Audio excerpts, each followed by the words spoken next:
Kumusta mga brad? Sa dinami-dami nga pong nagsisulput ang malalakas na underbone ko, no? Karamihan doon sinasabi nila, sila daw ang malakas. Kahit nandyan na nga po si Raider 150 Fi, kiniklaim pa rin ng iba na mas malakas pa daw sila kay Raider Fi. Kahit ngayong ibang 125cc, kayang-kaya sibakin si Raider 150 Fi. Basta naka-chicken pipe.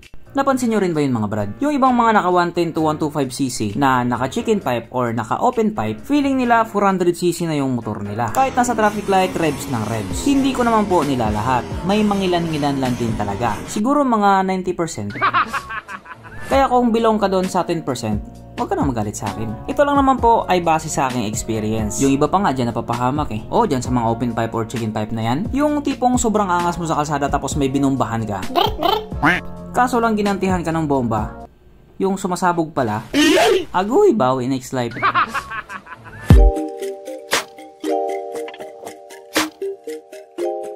Pero syempre bago tayo magpatuloy, kung bago ka pa lamang napadpad dito sa aking walang kwentang channel, huwag ka nang mag-subscribe. So, yun na. Nandito na naman tayo sa usapang malalakas na underbone. Grabe brad, mukhang wala na yatang katapusan to.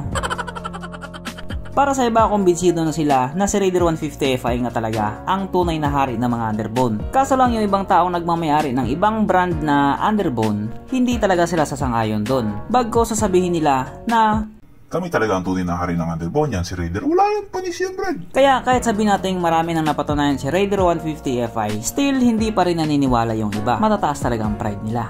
Pero pagdating kasi sa underbone, nahati pa sa dalawa yan. May underbone na 4-stroke at meron din pong underbone na 2-stroke. At kapag pinagbangga na nga po natin yung dalawang underbone na, naku po, may kakain talaga ng usok.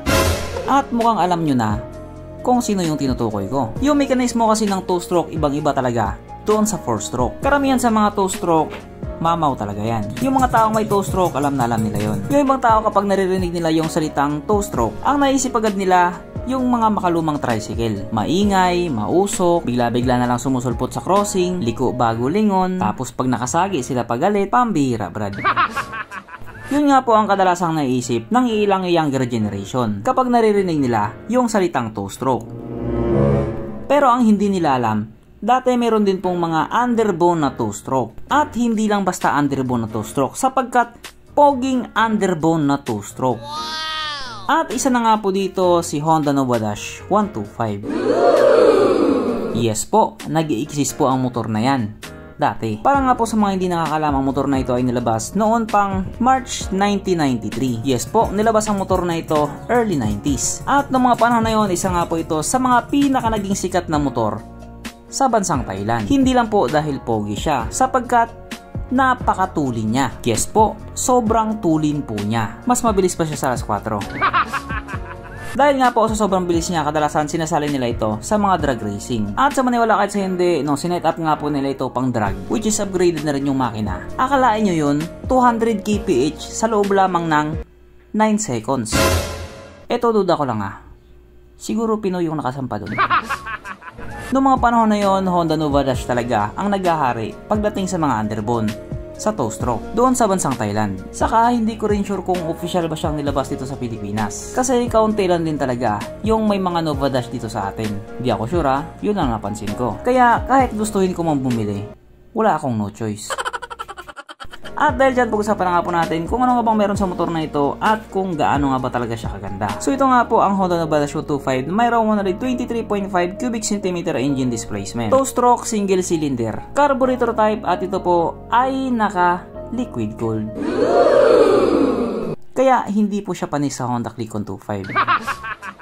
Ang kanyang compression ratio 7.0:1. Pagdating naman po sa kanyang power, ito po ay merong 22 horsepower, 9,000 RPM, 18.3 Nm of torque at 8,000 RPM. At ayon nga po sa mga taong nakagamit sa motor na ito daw po ay kahit tumakbo sa bilis ng 162 km/h. Pinoy na yun brad. Kaya parang nga po sa isang 125cc na tumatakbo ng ganon kabilis, hindi talaga basta-basta brad. Sobrang mamaw niya. Ang kanyang tangke ay kaya magkarga ng 4.5 liters fuel tank capacity na parang nga daw pong humihigop ng sabaw. Syempre yun yung catch niya. Malakas siya at the same time malakas din sa gas. kaya patas. Ang sukat ng kanyang gulong 70/90/17 sa harap at 80/90/17 naman sa likuran. Pagdating naman po sa kanyang braking system, ito po ay naka-disc brake sa harap at disc brake din po sa likuran. Wala siyang ABS at wala din po siyang CBS. Pero ganun pa man, parehas naka-disc brake yung kanyang preno, kaya okay pa din. At mapunta naman po tayo sa iba pa niyang mga features. Yung kanyang mga ilaw, syempre naka-halogen pa din. At bulb type naman yung kanyang mga signal lights. Ang kanyang gauge panel, syempre naka-analog. At dahil ito nga po ay sinaunang motor, wala na rin pong gaanong espesyal sa kanya, maliban doon sa pagiging matulin niya. Pero ito, panigurado espesyal to, sapagkat nandito na nga po tayo sa exciting na part, ang kanyang mga suspension. So sa harapang bahagi nga po, ito ay ginamitan ng ordinary telescopic. At sa likuran naman, ito po ay gumagamit ng pangmalakasang monoshock na ayon nga po sa mga taong nakagamit sa motor na ito, maganda ang bounce.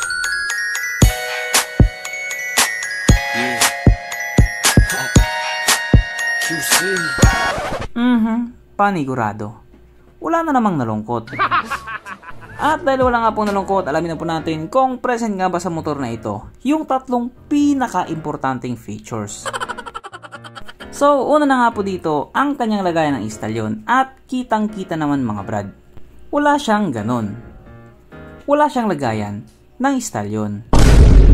Pangalawa, wala din po siyang sabitan ng pulutan. At oras na nga po para sa ating Red Horse check, ang pinaka-importanting feature sa isang motor. At ayon nga po sa aking masusing pag-aanalisa, ang motor na ito ay kayang magkarga ng isang kahong Red Horse. So therefore, ang motor na ito ay hindi pala recommended. At matagal na rin po siyang phase out. Pero sa kasalukuyan nga po, marami pa rin ito sa bansang Thailand. At katulad dati, walang pagbabago, mamaw pa din siya. So ang ganito na lang muna mga brad, kung may gustong sabihin or gustong idagdag doon sa mga sinabi ko, mag-comment ka na lamang sa baba. At syempre, katulad ng dati, hindi magtatapos ang video na ito, hindi sumisigaw ang nag-isang hari na shoutout. At alam niyo na kung sino yun.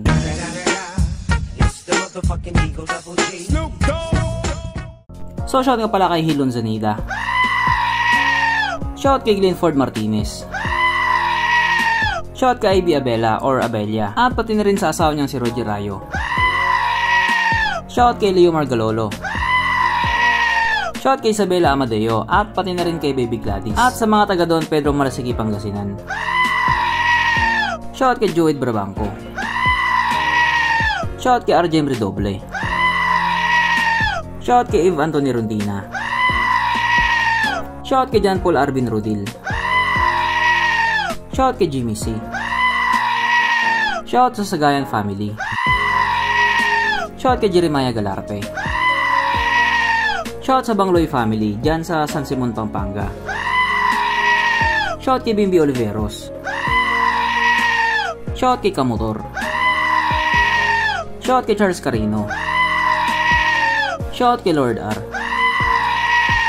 Shout kay Wiz Motovlog. Shout kay RC Intoy. Shoutout kay Axel. Shout kay Tupper Dailan. So hanggang dito na naman mga brad, at muli ride safe, stay at home at stay safe, at syempre stay alive, bye.